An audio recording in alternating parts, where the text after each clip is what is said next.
Welcome, man. Oh, welcome back to the channel, guys. I don't know. Journey, y'all recognize this. It's a Dodge, whatever, but won't go, guys. And no, transmission issue. Check engine light on, but transmission issue. And I don't want to take any chances. I am not test driving this car with a trans problem. So what I'm going to do is head straight into the shop and proceed with my diagnosis. This transmission complaint will not shift sometime. Now, this vehicle equipped with a 62 TE, guys. So I have a way to check the transmission fluid. Yes, that sounds crazy, don't it? Yes, there is a dipstick tube on this vehicle. There is no dipstick. However, there is a dipstick tube.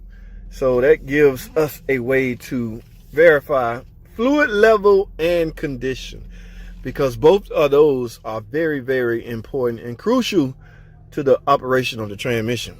The fluid has to be at the proper level, as well as in good shape, not burnt, things like that. So I made it in the shop pretty. Now, it was towed in, guys, so one of those. Guys, let's scan this thing and see what we come with. I'm still not hearing the whine, but I'm going to take the customer word. I am not test driving this thing. So we're going to go to the computer right now and see what's going on. All right, y'all ready, man? Let's get it. All right, guys, I'm here at the computer, rather.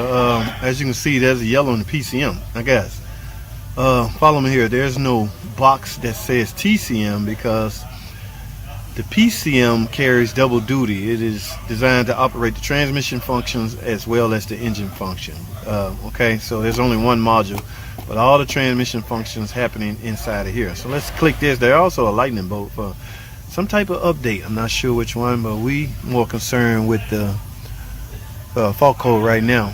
And let's go into DTC. What we will see is, oh, line pressure high, guys.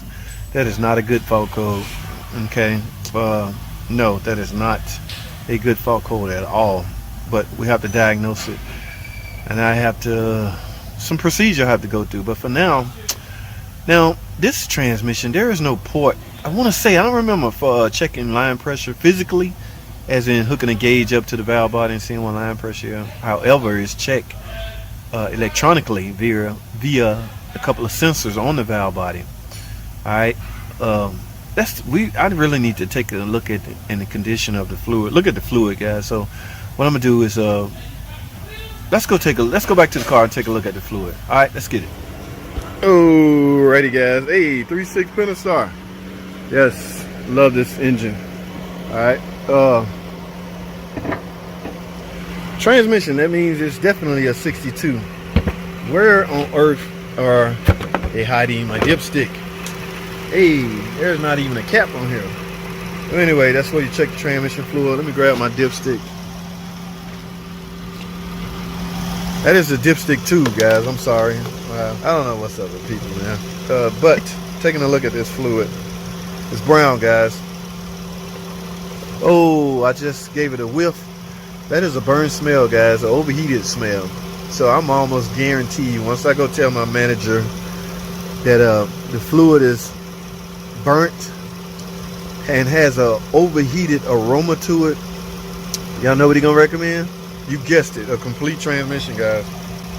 Oh man, I'm no big fan of just swapping out units, guys. I tell y'all this, but days are gone. I don't even know where my overhaul tube's at. I still have my, this is a Pentastar, I still have my 3.6 ticking tube. Let's take a look. Y'all see the oil down there? Yep. So I'm gonna upsell off at adapter housing. I hear a slight tick, but I don't think that's valve train. I'm gonna check the oil level too, but I need to turn it off first. See, guys, this car it's recommended that you use 520 in this.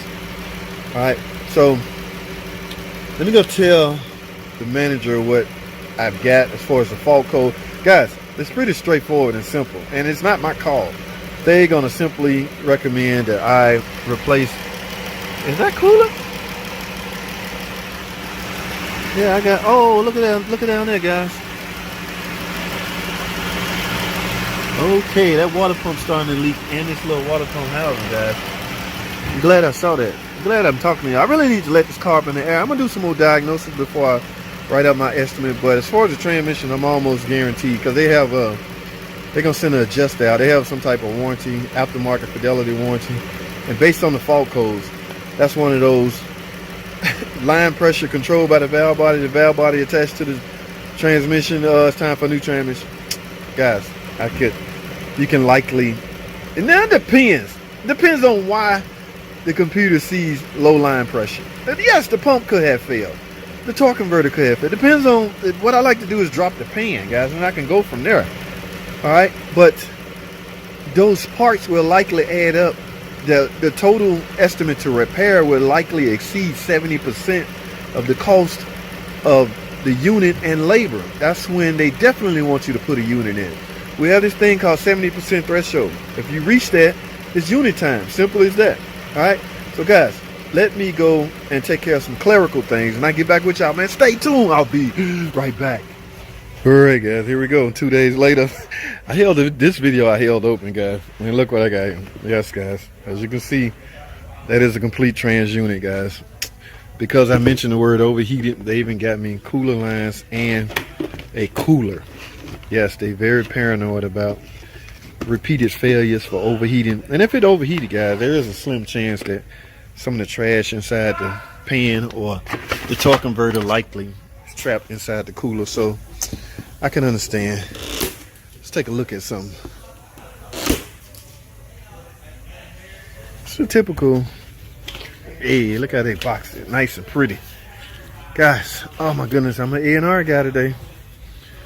Yeah, this showed up. This is like a day later. I put in the estimate or told them what I got. Next thing I know, the forklift was bringing this down. So for the record, I'm going to replace the transmission and the transmission cooler. All right. Well, there is a tool to flush this out.